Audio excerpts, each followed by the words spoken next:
Okay, welcome to the post Super Bowl 58 edition of the Sumer Sports Show. I'm Eric Eager. I'm one of the VPs at Sumer Sports. I'm joined by the CEO of Sumer Sports, Thomas Dimitroff. Thomas, the Kansas City Chiefs are back-to-back Super Bowl champions. Fun fact, the last time a team won back-to-back Super Bowls, their director of college scouting was the CEO of Sumer Sports, none other than Thomas Dimitroff. That is how long ago it has been since a team has repeated. Your thoughts on yesterday's game? I'm all over the place. I mean, literally, I loved it. I thought it was a cool game to watch, and a lot of different levels. Of course, I was up and down with my agitation. Some with San Fran, some with Kansas City, some with the actress. Sorry, not actress. Did I just say that? The musician, but I think she is an actress as well. And then all of the actresses and actors. Like, I'm just like, wow, let's just focus on football. Anyway. I thought it was amazing. And then we're watching a rookie kicker, right? There's just a lot of stuff that we've talked about. And then we see Kelsey on the stage after being a madman like he's WWF. It's just all kinds. And on the sideline, like kind of all the other stuff. I got to be honest with you. And like, I'll say this to you because you're out right now. Yep. And, one day you'll probably be back in. So hopefully by then, the Chiefs will have figured out a way to like get back to the mean. But if you're in the NFL right now and you see this Chiefs team who can't line up straight against Buffalo, the Vegas Raiders don't complete a pass for 3 quarters on Christmas and they still beat you at home, right?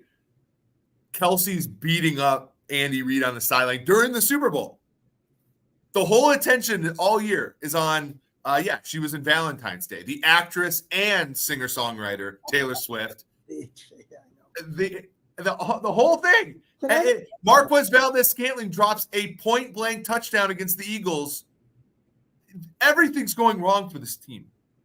And they face – it's not that they had a cheap path to the Super Bowl. The Tua led the league in passing yards. The Bills were the preseason favorites to win the Super Bowl. The Ravens were the favorite to win the AFC coming into the playoffs. And the Niners were the betting market's best team in football. They run the table and they win out. And you're like, what chance does the rest of this team have if that version of this team can win the Super Bowl? And of all people, who catches a winning touchdown? McCole Hardman, who if you talk to the Jets, I'm sure that's a whole different thing, right? Wow. And then admits, I don't know if he admits to the world or if it was Patrick Mahomes, he didn't know the rules, didn't even know that. Can you imagine that? Oh, it was good. I got a touchdown in the Super Bowl, but I didn't win the Super Bowl? Well, and that was the Kyle Juszczyk. Didn't even know that the new playoff rules were applied. And this was all, you and I were on Radio Row, and Sam, Ben, and Tage did a great job filling in for us last week. When you and I were on Radio Row last week, the one thing that we said was Kyle Shanahan's an A-plus coach, A-plus play designer. There's just so many good things he does. And I thought you saw a lot of that on display yesterday with, the Juwan Jennings touchdown pass and the way in which they got McCaffrey in space at times and some of the answers that they had on some of the really, really good play calls defensively that Steve Spagnuolo had. And he even went for a fourth down Thomas, in the situation that everybody ripped Dan Campbell for going for the previous week, right? They were down by 3 in the other team's area. The Chiefs had all the momentum in the game, right? They went from 10-3 to 13-10, and they went for 4th and 3. Kittle barely gets it. No one's going to talk about that call because they made it. Yeah.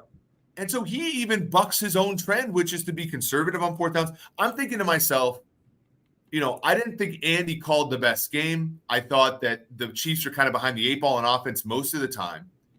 And Kyle was doing some things he normally doesn't do in a good way. And then yet at the end, they take the ball to start overtime, which, it's about a 50-50 proposition. I know one of my friends, Brian Burke, thinks it's, about a coin flip.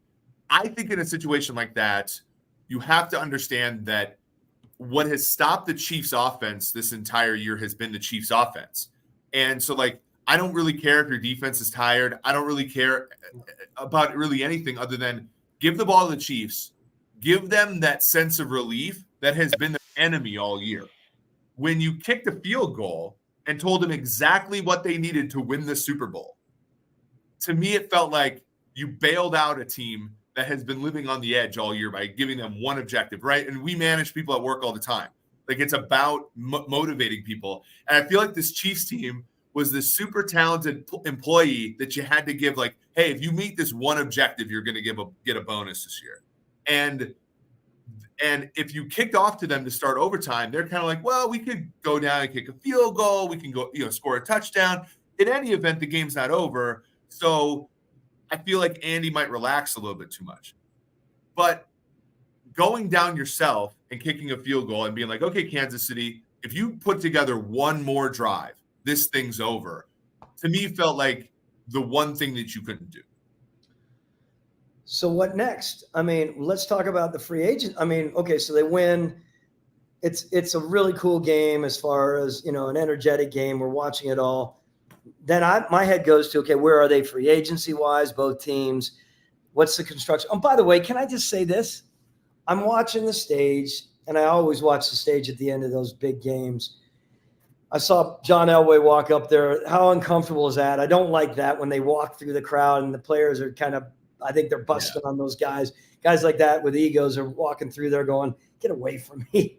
I was the dude here. I'm walking through with the trophy. Gets up on the stage, blah, blah, blah. They hand over the trophy. I watch Brett Veach the whole time, right? And I'm thinking, Brett Veach, are you kidding me? I didn't hear it from Andy Reid, and I like Andy a lot. I didn't hear from Clark Hunt. I didn't hear from Patrick Mahomes. They did not laud Brett Veach. That hurts my heart as a former GM. Nothing? Well, yeah, and I thought, Steve Spagnuolo coached a Hall of Fame game, but for the most part, they had eight starting eight contributors on that defense that were drafted in the last 3 years. 6 of them were drafted the year that they traded Tyreek Hill. That was Brett Veach putting his balls on the table and being like, if that fails, you're a 1 Super Bowl GM. And you might be like, what if the Chiefs failed the last 2 years? You're starting to think of hot seat for this guy. You traded a guy that led the NFL in receiving yards for the last 2 years, or one of the leaders, one of the best receivers in all of football. You trade him to Miami. He turns Tua into a Pro Bowl quarterback, and then you don't win. Like, he took a huge gamble, and now they've won 2 Super Bowls just with a defense that he's largely built from scratch. And to your point, they don't give him a ton of credit. And I know that it's kind of Andy's team, and Andy's a very good teacher and all this stuff, but you got to pick the players, and he picks the players, and they're phenomenal at it. Oh, yeah. I care that it's Andy's team. I get that. But Andy said to me in a discussion with him, we were at the Royals game, and I was visiting with Brett in that group, Steve Spagnuolo, about a year and a half ago. And he was lauding Brett, so happy for him. He's so good at what he does. I'm just saying, on a big stage like that, it makes me wonder, did Brett say to him, hey, do not mention me. Don't put me on the spot up there. Of course, they're not going to give him the microphone. They would have given John Lynch the microphone because John Lynch is John Lynch, right? Mm-hmm. So former all I'm saying in defense of general managers, like, he's put his butt on the line there for sure. And I hope that he gets his due in the media outside of that moment. Well, and one of my friends, Dave Solfaros, is just here to say Patrick Mahomes is special. Can we speak on the ability to find ways to win football games? I think that that's a big deal too, which is knowing as a team builder, right? You knew how you could stretch Matt Ryan and maybe how far you could stretch him where it's too much. This year, the Chiefs, Patrick Mahomes was pressured more per dropback than he ever has in his career, 35.8%. He scrambled more, 64 times, than he ever has in his career. He had the lowest average depth of target, 6.9 yards, meaning his passes were shorter. And yet at the same time, like, they're winning. Like, they went and said, Brett Veach went and said, look, we have this superstar quarterback who can win in a lot of different circumstances, right? We can push and pull. And the roster really needs me to put some TLC on the defense.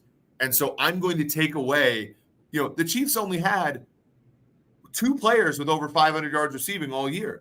And the offensive line, 2 new tackles, neither one played well all the year. The offensive line led the league in penalties. And yet they were able to build a defense that was really the reason they won the Super Bowl. And a lot of that has to do with looking at your roster, Thomas, right? And being like, this is the guy that I can expect more out of. I can put every dollar I add to this player is not diminishing returns, is accelerated returns. And then I take the additional money and I put it on defense, and ultimately it's the winning formula. There's an aspect of that too. And again, I think it's really lazy, to your point, that everybody just says, oh, it's Andy and Patrick. When no other team in NFL history has won a Super Bowl with a quarterback making as much as, Mahomes has the highest cap hit in the league. This is the first time in NFL history that a quarterback who has the biggest cap hit in all of football has won the Super Bowl. And I think that a lot of that credit goes to the team builders on the Chiefs. Okay. Remember, I said it a couple years ago, or how many years ago was it when Tampa won? I have always been categorical about the fact that whoever wins the Super Bowl as a GM is the best GM in the world. I know that sounds superfluous and such, but I believe it. For now, this guy, back-to-back, right? Brett Veach should be considered the best general manager out there in the world. And I know their sports are going to argue with me, but of course I could say football. But it's pretty damn. And he held the line on.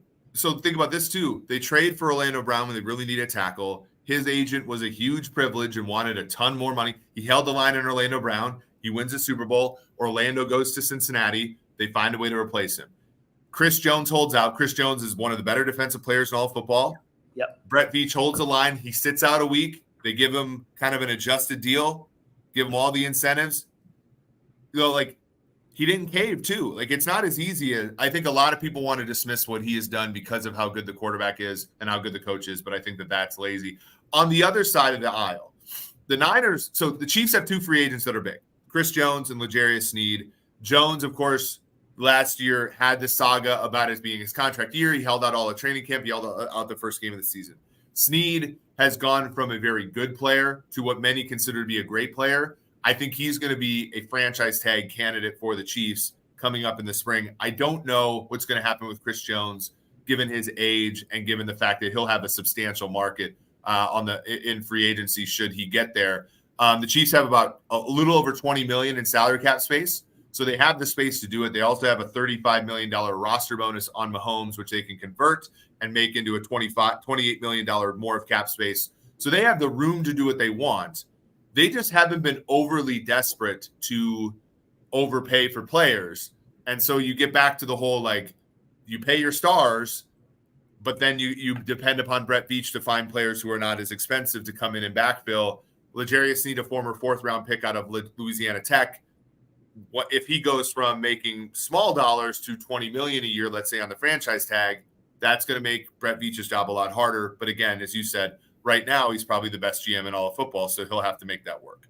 Not probably, he is. Come on, Eric. Okay, yeah, I'm willing to. Look, no one else has won 2 straight Super Bowls since all the way back to your days as a New England Patriots director of college scouting. So I'm jumping around. I get it, but look, in my mind, I'm thinking, but I do not want to see a whole other year of back-to-back commercials. It's going to drive me bonkers. Please. Is Kelsey going to play anymore? I feel like Kelsey is – so Kelsey went through the injuries and stuff. I know he said he wants to play another year, but – He said, yeah.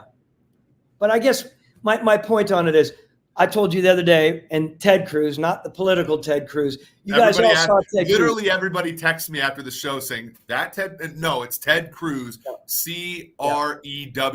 Cruz, not – That's right. Ted Cruz, if you guys remember, you saw that guy that came up to this. The Ted Cruz we're talking about was bigger, stout, African-American guy, great presence, looked good. He was all polished up, and he was giving Andy a hug after the game, walking with him, protecting him, telling everyone, no, he's going to talk on the podium. I texted Ted, man, I'm so happy for him, man.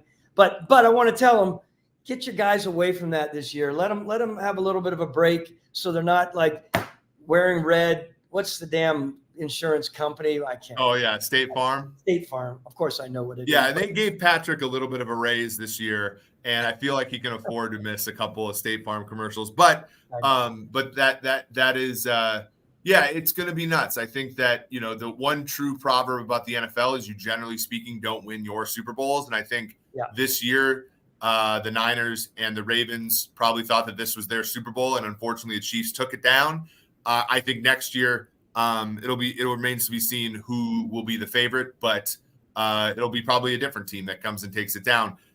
Will that team be the 49ers? Is a good question. San Francisco, I think the best team in football. The betting markets for most of the year had them as the best team. There was a brief time when the look-ahead line for the Super Bowl had the Ravens favored against them. But for the most part, the Niners were the best team in football for most of the season. I got a question. I'm jumping in. If you're the owner of the San Francisco 49ers, right, you win a lot of games, and they laud head coach, they laud general manager, they give new contracts. I'm going to ask you a tough question when you get all that money in your pocket. How long do you go before you get dismayed and disheartened with not finishing with a Super Bowl?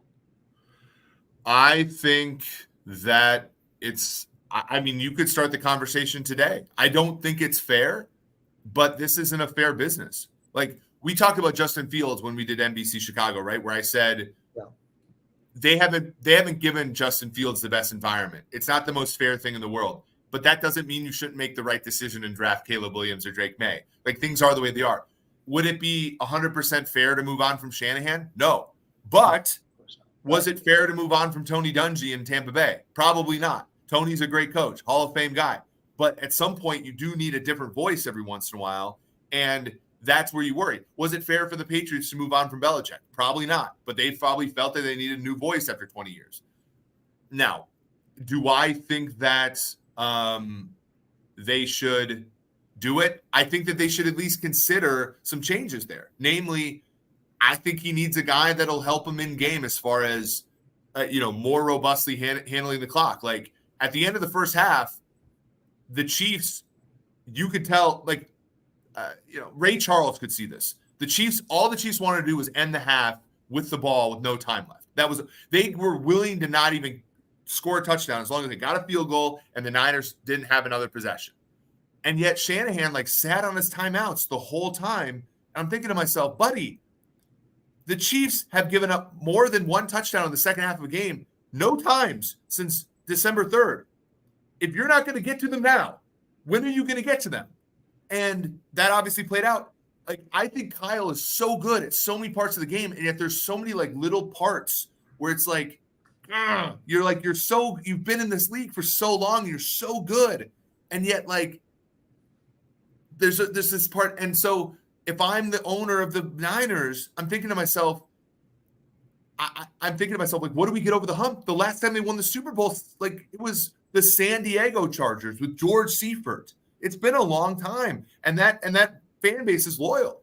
So two things. One, I can't believe you said Ray Charles and used that analogy. That's like Lutheran all the way, Midwest, clean cut humor. I can't believe you did it, but I believe it because you're such a clean cut Midwestern Lutheran. Well, at least the people that don't hear you swear, of course, which is okay. Mom and Dad, please forgive your son for swearing every once in a while, but he doesn't do it. They watched the game with me last night at my house, so they know that they've heard me before. But sure. But look, the reason I asked that is because Jed York, he's a hell of an owner. They put together a really impressive group there. Like you said, great talent. They have John Lynch in there, of course, Kyle, who I've said, and I said it all throughout Super Bowl week. He would be a guy that I would definitely knock on the door to trade for if I were to ever come back, because I believe it's such an important position to acquire. People could argue with it. What I'm saying ultimately, though, is remember, owners will say, yes, we need a Super Bowl. I wish that you had the stat on this, but it's an unbelievable stat for everyone who doesn't know. Maybe everyone does know. You're not making a ton of money, and it's fairly negligible when you win a Super Bowl, right? It's from a bonus standpoint for a coach. Yeah. No, I'm saying as a franchise. Team, franchises aren't all of a sudden going up $2 billion. Right. But what they are doing when they have a consistent football team, and I'll only push back on you a little bit, and the reason I asked you not to put you on the line that way, but it was more, if I'm an owner, I'm saying, man, they are winning all kinds of games. They are a great product. They have fantastic talent. They're exciting to watch. And so you ride that until you can't ride it anymore, of course. And we all know that in football. So just because everyone's throwing darts at Kyle now because he can't win the big one, and the dialogue out there is he lost 3 Super Bowls. This isn't, I'm saying the dialogue, I hear it is in 16 and the last 2 Super Bowls that there was quotes of superior talent, and why are they not winning when it really comes to it? I don't know if I think that's exaggerative as well. Well, look, they've lost, and they've lost double-digit leads in all the 3 Super Bowls we've lost. I mean, I think that's something where people are looking at that. And again, I agree with you. Like, look, like we live in Atlanta. The Braves were in the playoffs every year for 20 straight years, and there's value to that. There's value to the gate. And to your point about, you know this better than me, but almost all the revenue in the NFL is shared, except for merch revenue inside of a stadium. And so you win a Super Bowl, that selling that stuff is obviously, but that's a pittance compared to everything else associated with the league. So from a dollars and cents standpoint, it makes sense to keep them around because A, they're very good, and B, you're in it all the time. I think that the hard part is and you get this a little bit, the hard part is that the Super Bowl is just such a pinnacle, but to your point about the business sense of it, it's almost secondary to everything. It's almost secondary to being there. And I think that the hard part about the Chiefs just show this. The hard part about winning a Super Bowl is kind of not what the part the Niners have nailed, which is the part the Niners have nailed is being the best team in the league. The hard part about winning a Super Bowl is consistently being one of the best teams in the league, which is a lot harder. Yep. No, you hit the nail on the head. I think moving forward, and so you are picking the 49ers for next year. Is that your pick already? Well, the Niners are the betting favorite. If you go, actually, let me show everybody our new website at Sumer Sports. We actually, because we aim to serve, although it's not. If you go to our league page at sumersports.com, we already have 2024 simulations and predictions up. We did that this morning. The Niners are the favorite to win the Super Bowl next year, and I think they should be. They have the most talented team. The one question that you have to have, and this is where, from your team building standpoint, I think that you can add a lot of insight. They have 5 players with cap hits over $20 million next year. And those are, Deebo Samuel, Trent Williams, Kittle's one of them. Ayuk's on a 5th-year option. They don't have him long-term. He might be their best wide receiver. You have a lot of situations where they're $3 million over the cap, which is not hard to get under the cap. But you have no premium young players on your team in the sense that the last 3 years you have no first-round picks that are still on your roster. Trey Lance is the first rounder in 2021. He's gone. You didn't have one the last 2 years. And so you're at this position where all your good players are older veteran contract players, except for your quarterback, who's going to want money after next year. You're over the cap, which means you don't have a ton of money to supplement your weaknesses. You don't have many weaknesses, to be fair. Yep. But to be operational, you're probably going to have to prorate money on Trent Williams' deal. You're probably going to have to prorate money on George Kittle's deal. And in the moment, that doesn't seem that bad. But Trent Williams is getting older. George Kittle's getting older. George Kittle missed time last night with injury. Deebo Samuel, similarly. When you're looking at that, do you just buckle up and say, one more year, let's run it back, let's try? We know that that's consistently missed, even with a lot of the great teams. Or do you kind of take a breather year, knowing, much like Kansas City has taken breather years, as long as the coach and the quarterback and some of the really key players are on that team, it might not be the prettiest thing in the world, but you can still win a Super Bowl, even if you take a step back as a team. Look, I'm a big believer in pillar positions. I'm a big believer in there's 5, 6, or 7 that you have to have. And around that, you might trim off some of the other areas. And you have to be comfortable understanding. And Bill Belichick used to talk about this all the time, and Scott Pioli. You have to be comfortable knowing that when you move on from some of these players, they may go and play 1 or 2 more years and be outstanding. You don't like it, but it can happen. You have to accept that, and you have to set the expectations. Most important, you have to make sure that your owner understands that can happen as well, so that you're not just flippantly accused of not knowing what you're doing and getting rid of good players, and your fan base as well, which, of course, that's another thing to talk about. So I'm a big believer you have to step back. You can't carry all of the same players. I mean, look, I think about some of the years that we had where we moved on from players, and if you're doing a hell of a job coaching and you're preparing and you're doing a good job, of course, a very good job, of course, game planning, I think you can win. You saw it in New England off of a number of those years. They weren't always the elite talent. Yep. They did a great job, and I think Bill, it's why I believe he's the best out there, because he is just a mastermind when it comes to utilizing the talent, and they can be good football players. They don't have to be the 9s. They can be 6.5s or 7s, and you can win Super Bowls. Well, and a couple Patriots examples for everybody. So a couple Patriot anecdotes, right? Like, you guys cut Lawyer Malloy. He goes to Buffalo. You guys lose to Buffalo 31-0 on opening day. Everybody's talking about Belichick and all this kind of stuff. And then, of course, not only do you do well that year, you beat Buffalo 31-0 in week 17 and then win the Super Bowl. And so, like, fans worry about letting a guy go, and hit, like, Bears fans are so worried about Justin Fields going to Atlanta and being great. And it's like, well, that doesn't matter, right? He wasn't going to be great for you.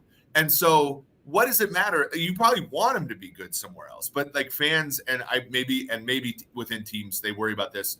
But then the other anecdote, which is really good, is the whole point about you don't win your own Super Bowls, right? You remember this because it was painful for you. The 2007 Patriots, that was their Super Bowl, and they didn't win it. The 2010, that was their Super Bowl, and they didn't win it. The 2003, that was the Colts Super Bowl, and you guys took it from them. 2001 was the Rams Super Bowl, and they took it from them. 2014 was the Seahawks Super Bowl, took it from them. And in 2018, the last time they won, this felt very Chiefsian, right? Where you're pitter-pattering through the whole year. You're not that impressive all year. And then they and that was the Chiefs' year to win. And they went into Arrowhead and they stole their Super Bowl. And I think because of how pressure works and how random football is, it almost always works that way, where the team that's kind of in the lead position all year just runs out of gas. And so if you're the 49ers, you think, okay, you take a step back. I don't know who they let go. I'm going to be honest with you. Like, do they let go of Trent Williams? Probably not. Do they let go of Kittle? I don't know. But if you take a step back, much like the Chiefs did when they get rid of Tyreek Hill, you reset expectations. And then now everybody's chasing after Buffalo. Everybody's chasing after San Francisco. And then you're kind of like sneaking up on people again. If you're San Fran and you take a step back, then now everybody's looking after Dallas or Detroit or Green Bay or somebody like that. And maybe you're able to sort of sneak in there and make some hay where you don't have all that pressure and you're not worn out by the time you get to week 22 the same way you were when you were the favorite the whole time. That's kind of my thinking. And it also helps you set up for the future, obviously, because it helps you set up for the future because you're not sort of levered up on one particular year, which usually ends up in a letdown.